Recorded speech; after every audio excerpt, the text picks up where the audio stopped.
Assalamualaikum warahmatullahi wabarakatuh. Saya Nadila Apriliana, NIM A0B0B1011, mahasiswi Perencanaan Sumber Daya Lahan angkatan 2021. Di sini saya akan membahas mengenai Sistem Informasi Geografis sebagai penunjang pembangunan nasional. Sebelum itu kita harus mengetahui dulu apa itu SIG. Jadi SIG merupakan suatu sistem yang bertugas menyajikan dan mengumpulkan suatu data atau informasi terkait geografi. Biasanya data tersebut berisikan tentang fakta dan permukaan bumi secara lengkap, mulai dari topografi, jenis tanah, hidrologi, budaya, keadaan geologi, hingga iklimnya. Wujud dari data ini kemudian disajikan dalam bentuk peta, sehingga sistem informasi geografis tidak lepas dari peta yang berfungsi sebagai basis datanya. Sistem informasi geografis sendiri diantaranya merupakan suatu sistem komputer yang digunakan untuk mengintegrasi, mengumpulkan, memeriksa, dan menganalisis informasi-informasi yang berhubungan dengan permukaan bumi. Sistem informasi geografis sebagai teknologi informasi dapat dimanfaatkan untuk menganalisis, menyimpan, dan menampilkan baik data spesial maupun non-spesial. Data spesial sendiri merupakan suatu informasi yang berisi tentang suatu objek atau fenomena yang ada di bawah permukaan dan atas bumi, di mana lokasinya dapat diidentifikasi berdasarkan koordinat geografi. Data spesial sendiri biasa disebut dengan data geospasial, data geografis, atau geodata. Seiring dengan perkembangannya produksi data, jumlah data spesial bertambah dengan pesat. Media yang digunakan untuk memvisualisasikan informasi spesial merupakan peta. Selanjutnya kita akan membahas terkait pembangunan nasional. Jadi pembangunan nasional merupakan paradigma pembangunan yang terbangun atas pengalaman Pancasila, yaitu pembangunan manusia Indonesia seutuhnya dan pembangunan masyarakat Indonesia seluruhnya, dan Pancasila sebagai dasar, tujuan, dan pedomannya. Tujuan pembangunan nasional adalah untuk mewujudkan kehidupan masyarakat Indonesia yang sejahtera, lahiriah maupun batiniah. Untuk mewujudkan hal tersebut, maka pembangunan yang dilaksanakan oleh bangsa Indonesia merupakan pembangunan yang berkesinambungan dengan pembangunan yang meliputi aspek-aspek kehidupan bermasyarakat, berbangsa, dan bernegara. Dalam merencanakan perencanaan pembangunan, data spesial sangat diperlukan karena data spesial merupakan salah satu data yang memiliki peranan yang sangat penting dalam menentukan dan mengintegrasikan lokasi pembangunan lintas sektor hingga ke dalam koordinat petanya.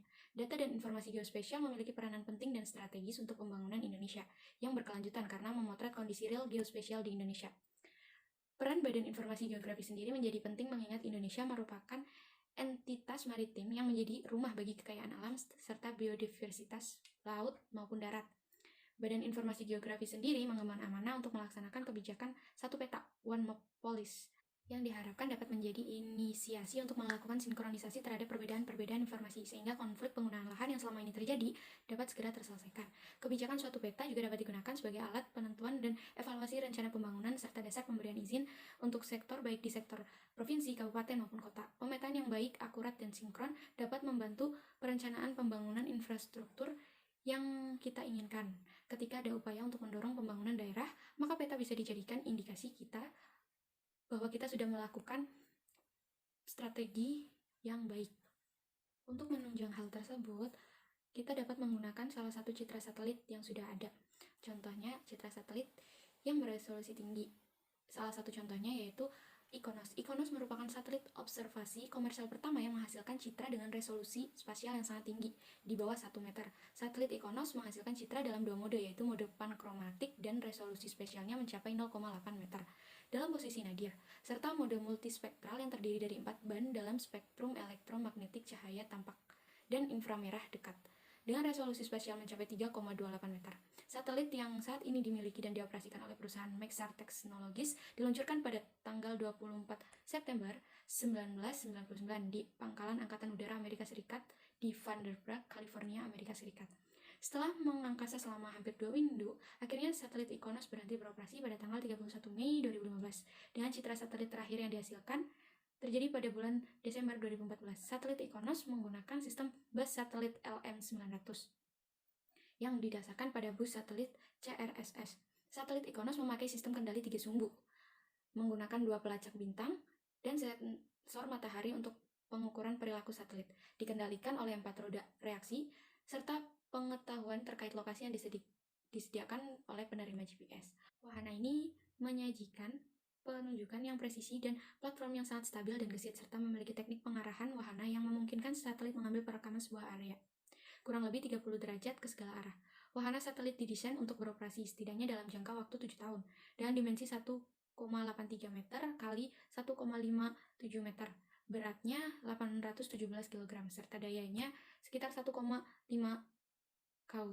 yang disediakan oleh 3 panel surya. Wahana ditempatkan pada orbit Sun-Sine-Uranus pada ketinggian 681 sampai 709 km di atas permukaan bumi dan kemiringan derajat 90. Periode setiap 98 menit waktu pengulangan kembali ke tempat semula yaitu 1 sampai 3 hari. Untuk dengan lintang derajatnya yaitu 40 derajat serta pengambilan waktu perekaman pada pukul 10.30 pagi waktu setempat. Sensor yang digunakan pada satelit IKONOS bernama Optical Sensor Assembly atau OSA yang dibuat oleh perusahaan Kodacko. Instrumen sensor ini memiliki teleskop tipe Cassegrain dengan cermin utama mempunyai diameter 70 cm dengan panjang fokus 10 meter. Optical Telescope Assembly merekam permukaan bumi dengan lebar antara 11 sampai 13 km dengan menggunakan 5 cermin untuk memantulkan citra kejajaran sensor pencitraan yang berada pada bagian belakang teleskop. Sensor ini menggunakan teknologi push-broom dan pengambilan citra satelit secara simultan untuk mode pankromatik dan multispektral juga dapat dilakukan oleh sensor tersebut. Selama hampir 2 minggu beroperasi, satelit IKONOS telah merekam permukaan bumi seluas 400 juta km persegi dengan jumlah citra satelit yang dihasilkan lebih dari 500.000 citra satelit.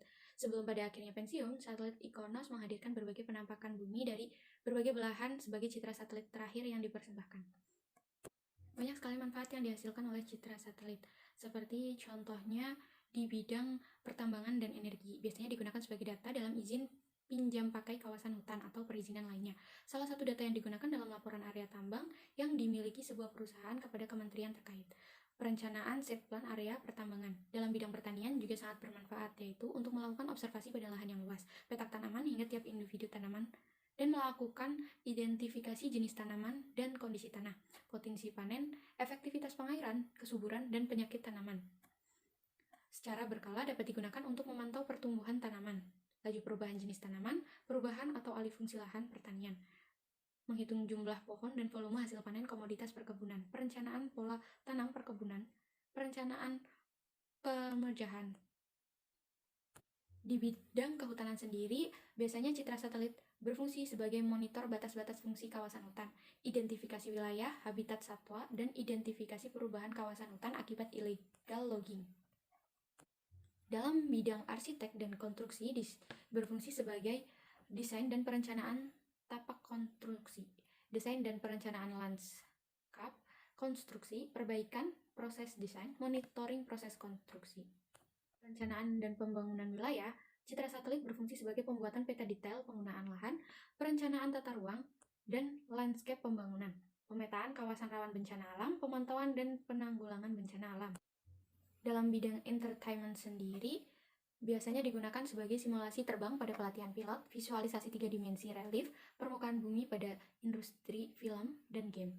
Pada bidang pertanahan dan intelijen biasanya digunakan sebagai pendukung operasi intelijen. Bidang pertahanan dan intelijen biasanya manfaat citra satelit sendiri sebagai pendukung operasi intelijen, operasi tempur, operasi teritorial, dan operasi militer. Dari pernyataan-pernyataan yang sudah disampaikan tadi dapat disimpulkan bahwa sistem informasi geografis sangat amat menunjang pembangunan nasional di Indonesia karena sangat amat bermanfaat di berbagai bidang yang dapat menunjang segala aspek pembangunan nasional. Cukup sekian dari saya, kurang lebihnya mohon maaf. Wassalamualaikum warahmatullahi wabarakatuh.